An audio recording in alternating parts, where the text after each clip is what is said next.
Dès le XVe siècle, sous l'impulsion du prince Henri le Navigateur, les Portugais se lancent à la recherche d'une voie maritime pour rejoindre les Indes.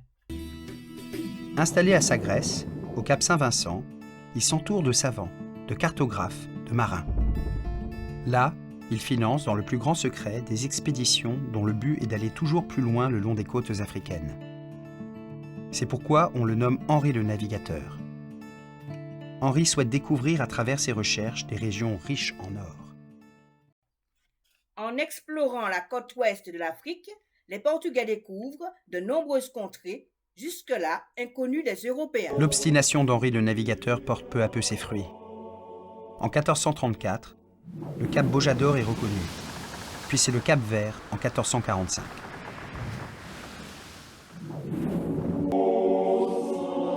À la mort d'Henri en 1460, la Guinée est atteinte.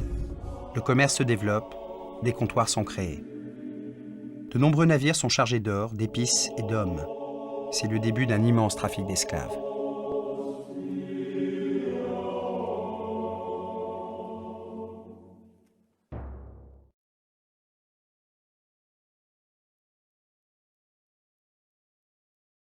C'est ici, à Sao Tomé, que les Portugais vont créer la première plateforme de déportation massive de captifs. Et c'est ici que les Portugais vont passer du simple commerce d'esclaves à l'invention d'un système de production à la rentabilité inégalée, la plantation sucrière. Avec des milliers de captifs débarqués sur ces plages, Sao Tomé devient une île exclusivement dédiée à la production de sucre. Sao Tomé et Principe, ça a le mérite d'être un laboratoire. Un laboratoire parce qu'on va assister au mariage de l'homme noir et la canne à sucre. C'est un mariage, on va voir que ça marche bien ce mariage. L'homme noir et la canne à sucre, donc on va le marier ensemble. L'idée est simple, on transforme l'île en une plantation où on importe des esclaves qui sont à portée de main. On a tous les ans 4000 esclaves qui arrivent sur un espace très réduit. Donc ça veut dire des fortes concentrations.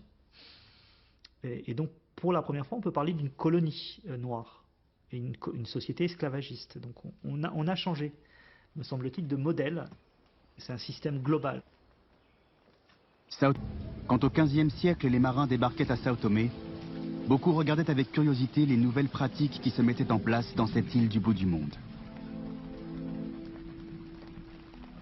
Les 2 tiers de cette île ne sont pas encore déboisés ni utilisés pour la culture de la canne à sucre. Mais quand un commerçant vient y habiter, l'agent du roi lui attribue autant de terrain qu'il lui semble être en mesure de pouvoir faire cultiver. Ce dernier achète aussitôt autant de nègres avec leur négresse qu'il lui est nécessaire. Le patron ne fournit rien à ces nègres.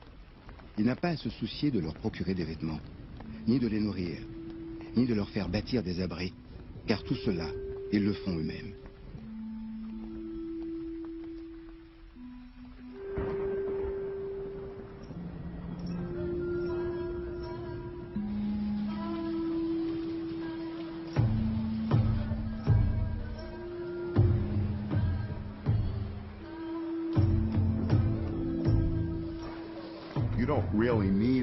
Ce n'est pas indispensable d'avoir des esclaves pour cultiver la canne à sucre, mais vu l'étendue de leur plantation, si.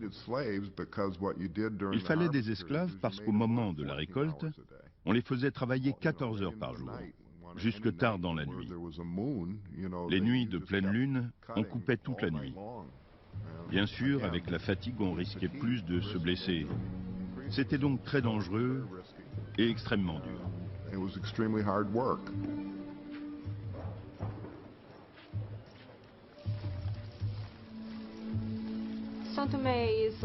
Sao Tomé est un laboratoire pour plusieurs raisons. C'est la première grande expérimentation du genre sous les tropiques et c'est ce qui a permis plus tard le transfert de la production vers le Brésil et encore plus tard vers les Caraïbes. Après Christophe Colomb, Pedro Cabral, engagé par le roi du Portugal, ouvre une nouvelle voie maritime vers l'ouest. La recherche de l'or reste une idée fixe pour les Portugais. Mais ils savent désormais que s'ils échouent, la canne à sucre pourra remplacer ce métal précieux. Le 23 avril 1500, son navire accoste un territoire inconnu.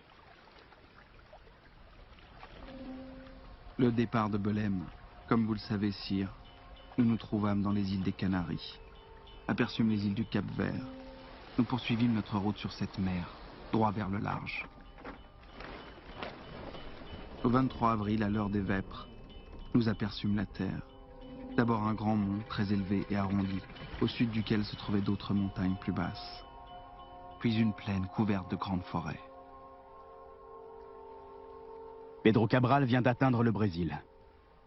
Sur les côtes américaines, les gisements d'or sont introuvables. Pour être rentables, ces terres immenses devront être cultivées. Au commerce d'esclaves entre l'Europe et l'Afrique va bientôt s'ajouter une nouvelle route de traite vers le Brésil.